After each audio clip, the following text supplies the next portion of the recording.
Génération Soccer vous est présenté par le lait au chocolat. Récupère, recommence.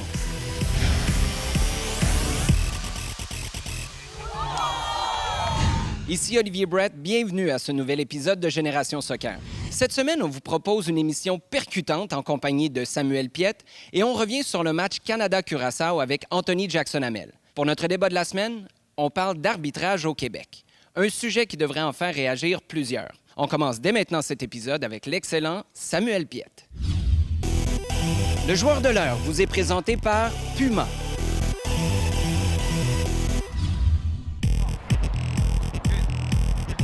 On rencontre Samuel Piette de Repentigny qui évolue en Europe depuis l'âge de 14 ans.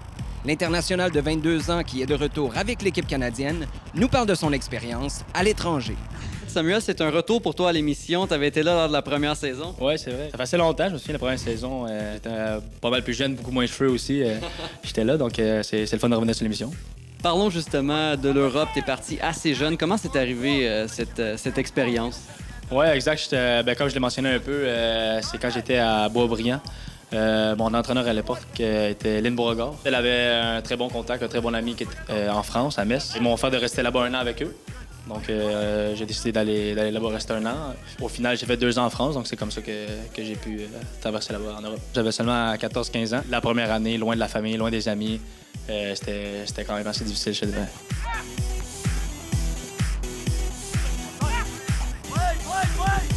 Par après, tu as été en Allemagne.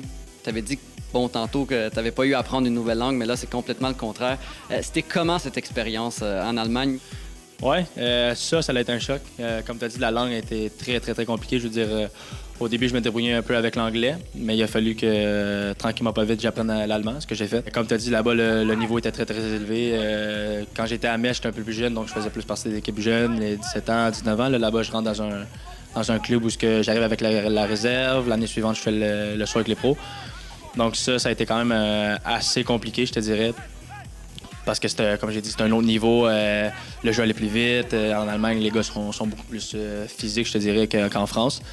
Donc, je te dirais que ça a été quand même assez difficile au début, mais après ça, je me suis bien adapté comme partout où je suis allé.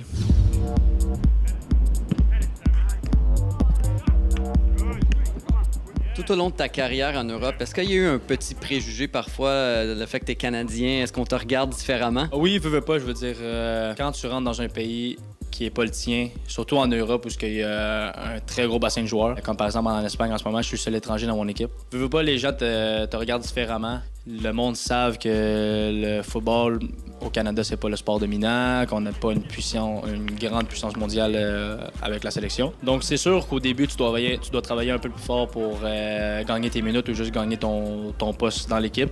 Mais non, c'est sûr qu'au début, c'est très difficile. Surtout en Europe, maintenant, il y a plein de petites règles dans chaque pays qui est différent. Que tu as le droit à une équipe en première ou deuxième division, a le droit à tant d'étrangers. Et nous, en tant que joueurs d'Amérique du Nord, en fait, on compte comme un étranger. C'est assez compliqué. Je te dis que le passeport canadien en Europe est un passeport très difficile, voire même le plus difficile, là. Et comment ça se passe maintenant que tu es en Espagne? Est-ce que c'est complètement différent ou tu as l'impression d'être peut-être plus à ta place, moins à ta place? Non, je te dirais que je suis plus à ma place. En Espagne, ça se passe très, très bien. Puis côté soccer, je veux dire, c'est quand même un style de jeu qui se rapproche plus à moi. Mon autre côté, je te dirais que je suis un joueur assez physique. Puis là-bas, c'est ce qui manque. Donc ça, c'est à mon avantage. Je veux dire, des joueurs physiques comme moi, agressifs, il n'y en a pas vraiment. Bien qu'il aime son expérience en Espagne, le milieu de terrain de l'équipe canadienne nous dit qu'il est plutôt ouvert à un retour en Amérique. Certainement, je veux dire, je dis pas que ça peut être dans 1 an ou dans 10 ans, ça j'ai aucune idée. Je veux dire, ça dépend de ce qui se présente à moi. Comme je l'ai dit dans des entrevues précédentes, je ferme aucune porte. Là, je suis quand même assez bien en Europe. En Espagne, je suis très très bien. J'aimerais rester là-bas encore un peu, voir si ça peut marcher pour monter de division là-bas. Mais comme j'ai dit, ça dépend. Au final, moi, il faut que je regarde pour moi-même puis c'est quoi les meilleures options pour moi. Puis si c'est de venir ici, ben certainement que je suis ouvert à ça. Les rumeurs persistent en ce qui concerne un accord éventuel entre l'Impact de Montréal et Samuel Piette. Voici ce qu'en pense le principal intéressé. Est-ce que tu as eu des offres de ce côté-ci de l'océan? Pas vraiment. J'ai eu peut-être 2-3 équipes avec qui mon agent a parlé. Mais rien de concret, c'était juste pour savoir où j'en étais, si justement j'aimerais bien revenir. Mais je crois que la plupart du monde savent que je suis bien en Europe, ça fait longtemps que je suis là-bas et que j'essaie de percer là-bas. Mais je veux dire, il y a eu des contacts qui s'est fait avec quelques équipes, mais rien de concret, aucune offre pour l'instant. Nous avons demandé à Samuel pourquoi il n'est pas entré à l'Académie de l'Impact lorsqu'elle a ouvert ses portes. Moi, je suis parti, si je me rappelle bien, l'Académie, ça faisait peut-être 1 an ou l'année suivante que je suis parti, l'Académie rentrait. Donc, quand moi je suis parti, il n'y avait pas autant de structure qu'en ce moment. Donc, je me souviens avoir rencontré Philippe Lafroy, le directeur de l'Académie. On a eu une rencontre pour voir si j'étais intéressé à rentrer. Mais moi, j'avais l'option d'aller en Europe. Puis ça faisait un bout de temps que ça me trottait dans la tête. Puis au final, ça a été une décision personnelle. J'ai décidé d'aller en Europe et essayer de quelque chose de différent. Merci beaucoup, Samuel, pour cette entrevue. La meilleure des chances en Europe et ici avec la formation nationale. Merci beaucoup. Merci à vous. Au retour de la pause, on vous présente les meilleurs moments de l'affrontement Canada-Curaçao en compagnie de celui qui a fait la différence, Anthony Jackson-Hamel, et son coéquipier, Samuel Piette.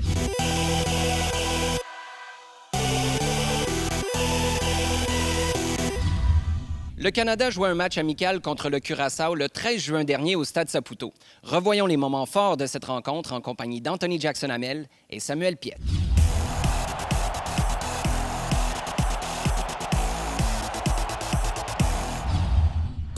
Cette semaine, nous revoyons les moments forts du match Canada-Curaçao en compagnie de Samuel Piette et de Anthony Jackson-Hamel qui nous recevait chez lui. Alors, messieurs, retour sur ce match amical Canada-Curaçao disputé au Stade Saputo. On va commencer avec Samuel. C'était un premier match professionnel pour toi devant famille et amis. Tu avais énormément de proches dans les estrades.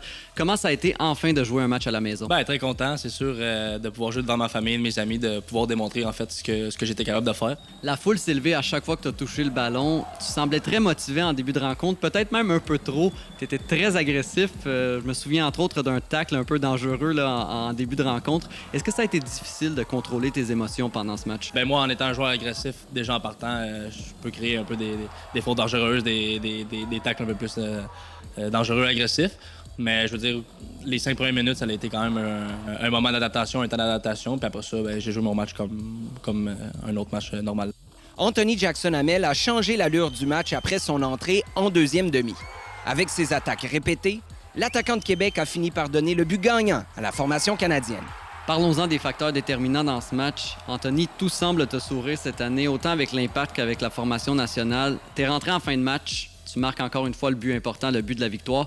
Comment tu t'es senti quand tu as vu ce ballon rentrer au fond du filet? C'est sûr que d'être capable de faire avec l'équipe nationale au Stade Saputo, c'est vraiment quelque chose de plaisant. J'attendais juste ça pour le faire ici. Toi, Anthony, tu as eu le plaisir d'être le joueur sélectionné pour être avec lui en conférence de presse après le match, la grande vedette de cette rencontre. Est-ce qu'il t'a parlé, peut-être en route vers la conférence de presse ou après? Qu'est-ce qu'il t'a dit suite à ta performance? Je dirais plus, il m'a pris dans ses bras dans la marche vers la conférence, mais non, il était super content, parce que c'est normal aussi. Nouvel entraîneur, premier match, première victoire. Donc, non, ça fait plaisir. Puis qu'il soit capable de reconnaître aussi le travail que j'ai mis sur le terrain, l'effort, ça fait vraiment plaisir. C'était le premier match d'Octavio Zambrano, justement, derrière la barre de l'équipe. Qu'est-ce qu'il vous a dit après la rencontre, une fois que vous étiez tous réunis après ce match? C'est sûr qu'il était très content de pouvoir avoir eu la victoire pour son premier match. Je crois qu'il était très content aussi de nous, en fait, comme on l'a dit auparavant. C'était pas un match facile, une très bonne équipe en face de nous, premier match ensemble. Donc, il était très content de ce qu'on avait fait, de ce qu'on avait démontré à lui et aux fans aussi. Puis, il était très content aussi de l'effort qu'on avait mis, en fait. Surtout l'effort physique, l'effort de continuer les actions. Qu'est-ce que vous retenez de ce premier match sous l'ère Zambrano? C'est quoi la direction que vous voyez que l'équipe est en train de prendre? Si je compare avec l'ancien sélectionneur Benito Floro qui était là, c'est vraiment plus un style de jeu basé sur l'offense, plus basé sur la possession de ballon. C'est un entraîneur qui force un jeu vers l'avant, qui est très offensif. Donc, surtout pour un joueur comme moi, c'est super intéressant. Puis je pense que c'est une bonne manière de faire les choses. Vous pensez quoi d'un gars comme Maxime Crépeau qui était là lors de la rencontre, n'a pas joué, mais on le voit de plus en plus poussé et peut-être dans quelques années sera-t-il le gardien partant du Canada? Ben, ça, j'ai aucun doute avec ça. Je veux dire, c'est sûr que Maxime, tôt ou tard, va devenir premier gardien du Canada. Ça, je l'ai toujours cru, en fait, depuis que je connais Maxime. Je le connais depuis, je crois que j'ai 14-15 ans. Max, il travaille fort chaque jour à l'entraînement. Tu le vois, premier dans le gym, dernier dans le gym. Donc, c'est sûr que pour un gardien, c'est un peu plus long avant que le moment vienne. Mais j'ai pas de doute, comme Sam, que Max va faire sa place puis va être premier gardien, pas juste avec le Canada. Alors, messieurs, nouveau sélectionneur, une nouvelle mentalité pour la formation nationale. Comment vous entrevoyez l'avenir au cours des prochaines années pour vous et pour l'équipe nationale? Ben, un très bel avenir. Si tu regardes le côté des joueurs, on a plein de joueurs, de jeunes joueurs qui s'en viennent. Je crois que c'est de mettre un pas vers l'avant pour nous. Puis je te dirais qu'il est très basé aussi sur le positif. Je crois que personnellement, le positif est beaucoup mieux que le négatif. De former l'équipe sur des points positifs qu'on a fait et non revenir toujours vers l'arrière et travailler des trucs qu'on a moins bien fait. C'est sûr que c'est important aussi. Donc, je te dirais que ça regarde très, très, très bien pour le futur. Là. Un coach qui se base, qui veut être offensif, ça veut dire qu'il nous fait confiance. Ça veut dire qu'il n'a pas peur puis qu'il sait qu'on est capable d'aller marquer des buts puis de se défendre justement en ayant des buts, nous, en premier. Donc, avant de se mettre tous à l'arrière puis de défendre, de ne pas avoir peur des autres équipes puis de dire nous aussi, on va attaquer puis nous aussi, on va aller marquer des buts. Donc, je trouve que c'est un signe de confiance puis ça regarde bien. Merci, messieurs, pour cette entrevue. Merci, Anthony, de nous avoir reçus chez toi et la meilleure des chances pour la Gold Cup qui s'en vient très bientôt. Ça fait plaisir. Merci à vous. Merci, c'est gentil. Pour terminer, Samuel et Anthony ont insisté sur le fait que Patrice Bernier est devenu un pilier incontournable pour l'équipe canadienne, tout comme pour l'Impact de Montréal. Après la pause, une attaquante exceptionnelle de 16 ans qui a participé à la Coupe du monde U17 de 2016 en Jordanie, Florence Laroche.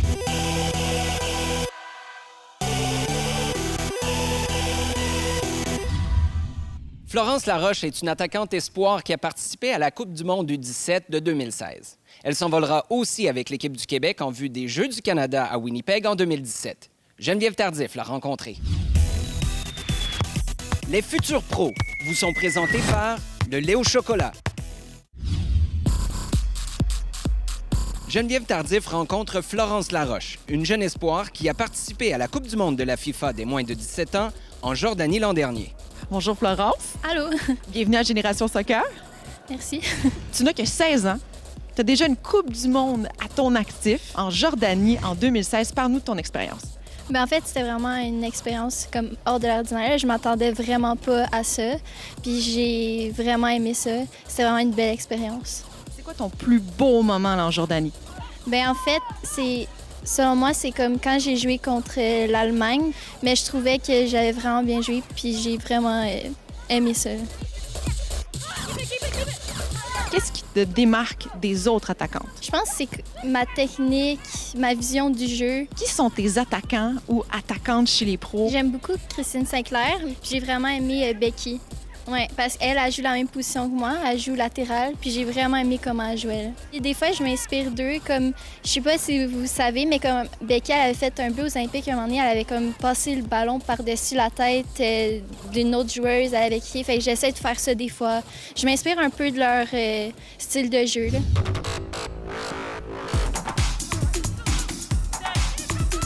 Pour tous ces entraîneurs, c'est une évidence que Florence a du talent. La jeune attaquante avoue toutefois qu'elle doit travailler l'aspect tactique de son jeu. Ton entraîneur, Jessica Silva, a dit que tu devrais travailler sur ton côté tactique. Oui, le côté tactique, c'est sûr. Il faut que je travaille des fois les courses que je fais, mais je pense que je m'améliore, puis j'essaie vraiment de travailler là-dessus. Là.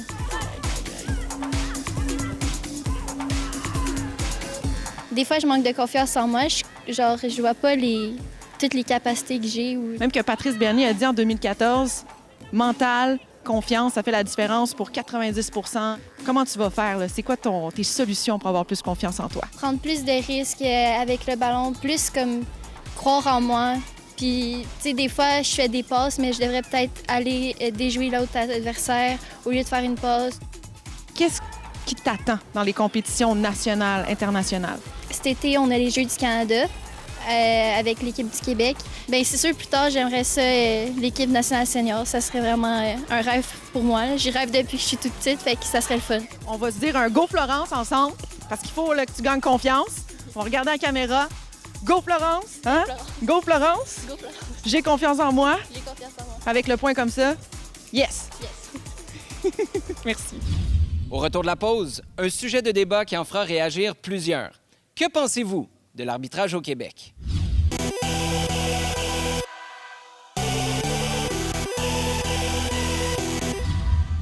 L'arbitrage au soccer est un sujet qui déchaîne les passions au Québec.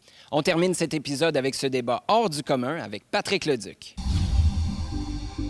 Pour notre débat de la semaine, nous accueillons John Limniatis, directeur technique au FC Lakeshore, Pat Raimondo des Carabins de l'Université de Montréal, Mathieu Chamberlain, directeur de l'arbitrage, et Nick Theodorakis, un arbitre d'expérience reconnu pour son franc-parler et sa fermeté avec les joueurs.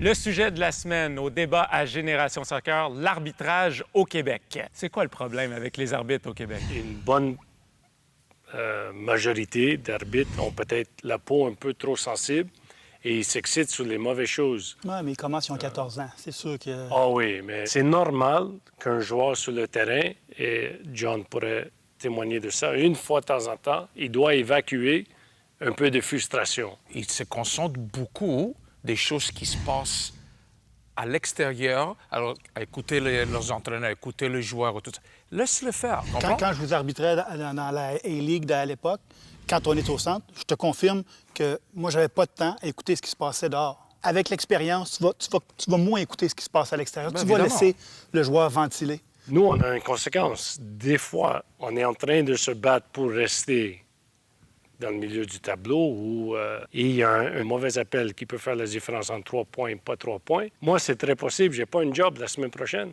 Mais l'arbitre, c'est sûr, il a son match. Ça, c'est totalement faux. L'arbitre, quand il embarque dans un championnat, lui, il se bat pour avoir un match, oui, la semaine suivante, un match important, ou la finale, on ne l'assigne pas la semaine suivante, ou on l'affecte à une autre position ou à une division inférieure. On dit qu'au Québec, il y a plusieurs arbitres avec lesquels c'est très difficile de communiquer, de dialoguer. C'est comme si c'est une figure d'autorité à laquelle on ne peut même pas adresser la parole. Il y a une phase dans la carrière de l'arbitre où est-ce que, oui, il va être très, très collé aux lois du jeu et ça va être très difficile de communiquer avec lui.